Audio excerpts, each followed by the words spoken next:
All right, section H, cash funds and financing contingency. Choose paragraph H1 or paragraph H2, and we'll go through the differences between them. So H1 is no contingency on obtaining cash funds. Buyer represents that there are no contingencies on buyers obtaining the necessary cash, including all deposits, down payment, and closing, including the loan, costs to buy the property, which in parentheses total cash funds. And in bold, it states, failure by buyer to make the balance of the down payment as required by the purchase contract shall constitute a default. That is not good, obviously, in terms of contracts. Default is very bad. That's a breach. And then it continues on H1A, verification of cash funds. Buyer shall provide the provide the items indicated below as evidence that buyer has the total cash funds within blank days after the acceptance date.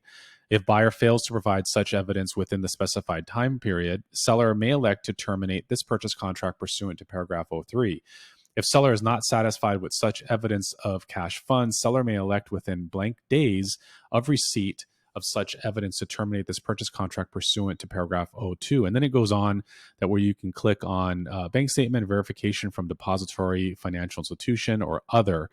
So here's my 2 cents on this is if you have any kind of property that's not contingent upon them taking an equity line of credit or a HELOC or the sale of another property or anything like that to close, then it would pertain to H1, which is by far and away, more often than not, it's going to be this.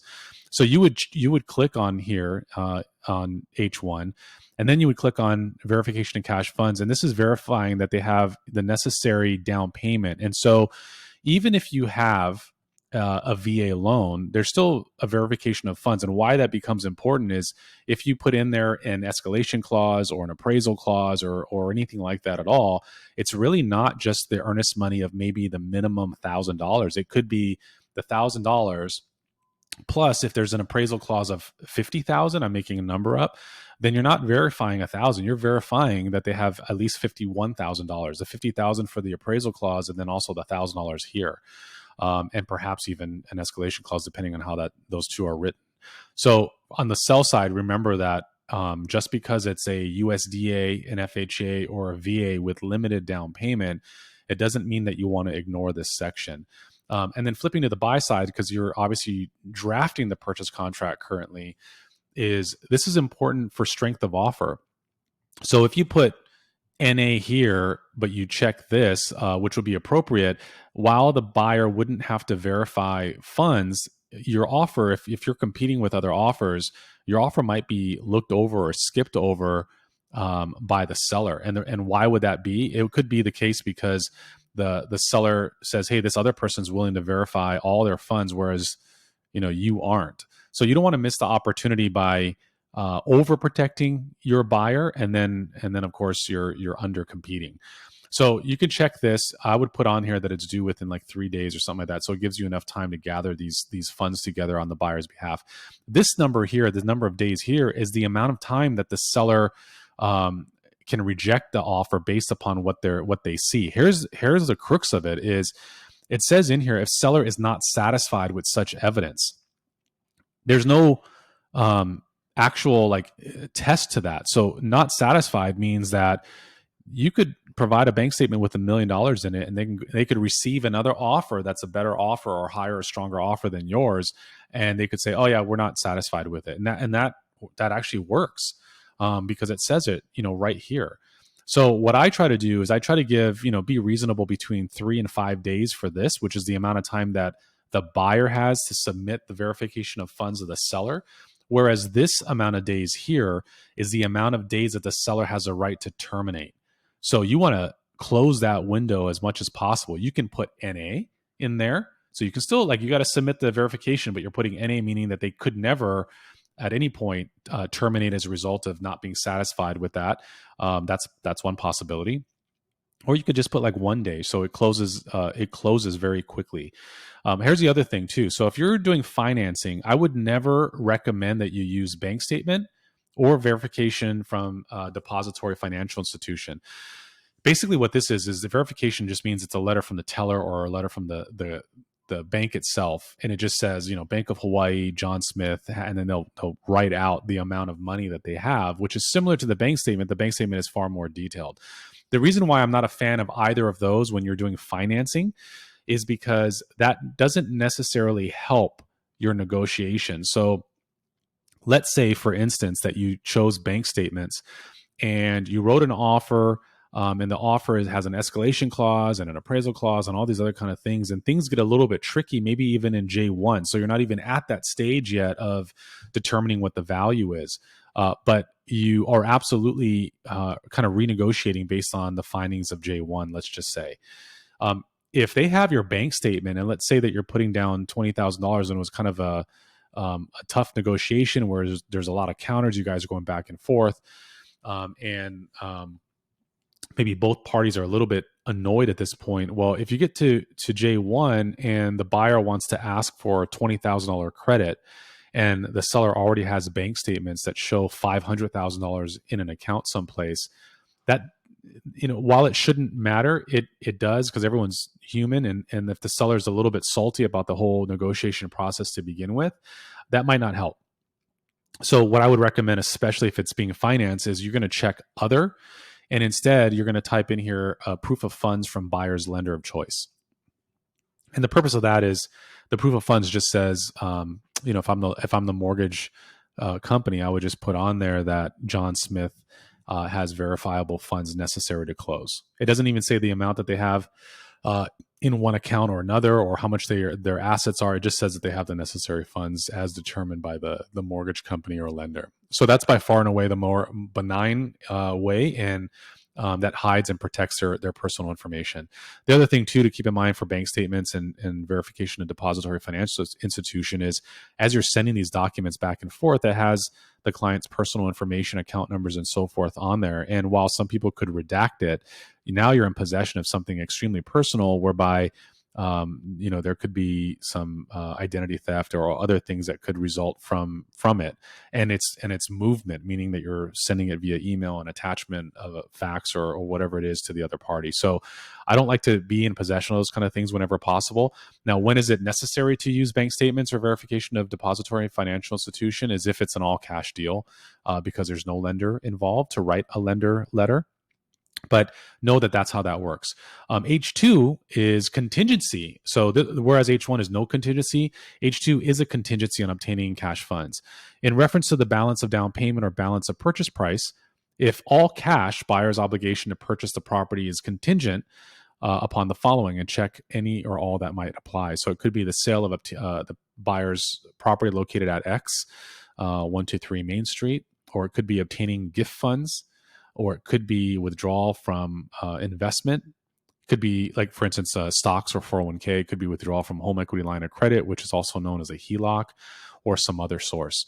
H2A states buyer shall provide evidence that is satisfactory to seller of buyer's ability to obtain balance of down payment or balance of purchase price, if it's all cash, within X amount of days after acceptance date. B states if buyer fails to provide seller with such satisfactory evidence within the specified time period in paragraph H2A, seller may elect to terminate this purchase contract pursuant to paragraph 03.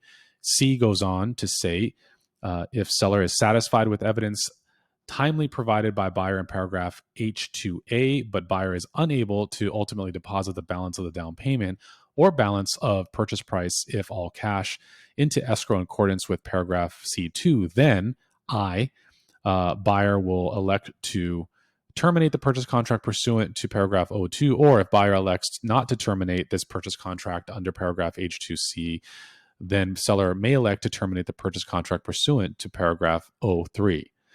It moves on to say paragraph H3 is the financing contingency.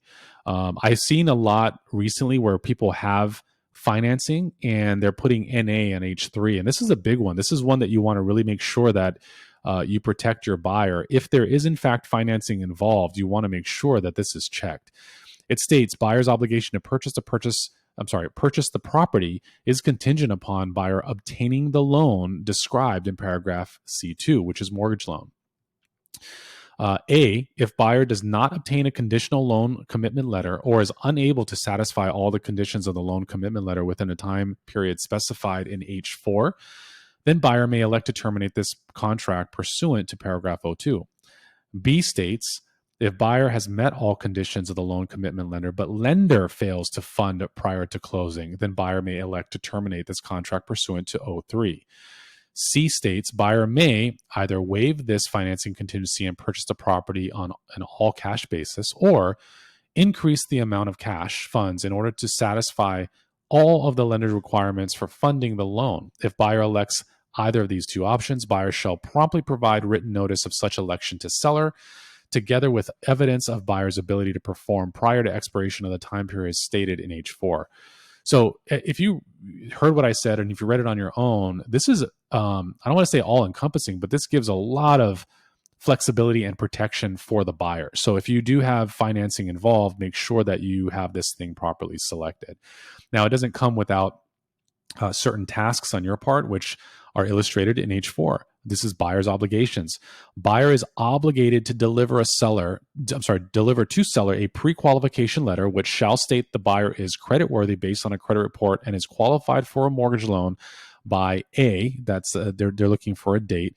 With or without review of income supporting documentation. I would highly recommend, first of all, have them pre-qualified clearly prior to, and then you can put in there in section H4A attached, and then you would attach that pre-qualification or pre-approval letter.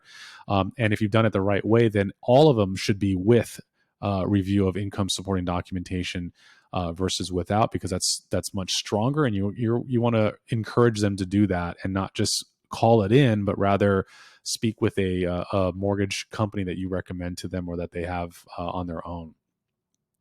Buyer is obligated to deliver to seller by blank a conditional loan commitment letter based upon underwriter approval and review of property appraisal, which shall state that the loan has been approved and lender will make the loan under specific conditions. No later than blank days prior to closing, buyer shall deliver to seller written evidence that the buyer has satisfied all conditions specified by lender, except conditions that cannot be satisfied by buyer until closing. Buyer authorizes seller and seller's brokerage firm to contact buyer's lender regarding the status of buyer's mortgage loan. So these dates are important, but you want to give some kind of meaning behind them too to make sure that it makes sense. So I would say that 10 days prior, so on H4B, you can put 10 days prior to closing. And then the blank, which is C, H4C, you can put 5 or even 7 days prior to closing. The buyer shall deliver to seller all the commitments have been satisfied. And when you do financing or getting a mortgage loan, there's a bunch of conditions. And when you first start out in the beginning process of getting approved, there's a ton of conditions, such as an appraisal or bank statements or updated pay stubs and those kind of things. And as you go through that process, those conditions should shrink down to only having a handful left by end of closing. Even though it says buyer's obligation, you are the buyer's agent, and therefore it is really your obligation to ensure that you understand this timeline.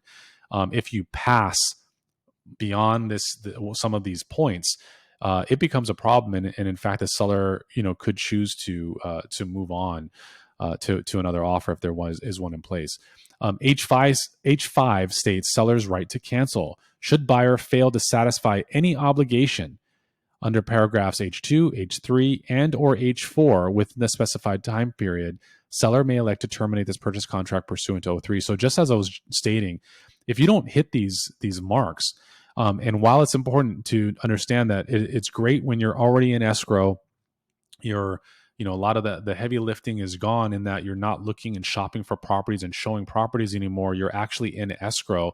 As a real estate licensee, it's still very, very important to ensure that we are understanding the timelines that are involved. And if you're running out of time, meaning that you're 2 days away from one of these conditions or one of these timelines to be triggered, you got to make sure that you reach out to the buyer and the buyer's lender and say, hey, the conditional loan approval or the final loan approval or whatever it is due by in the next 48 hours, due by Wednesday or Friday or whatever it is.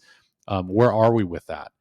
And you got to want to make sure you have a clear understanding of if there's an issue or what have you, because if there is, and knowing that the seller can cancel on you, you want to be able to have proper communication and say, I need to extend, H4B with using an amendment. I need to extend H4B to X date or whatever it is. So make sure that you're on top of your files, and these are certainly really important factors on that.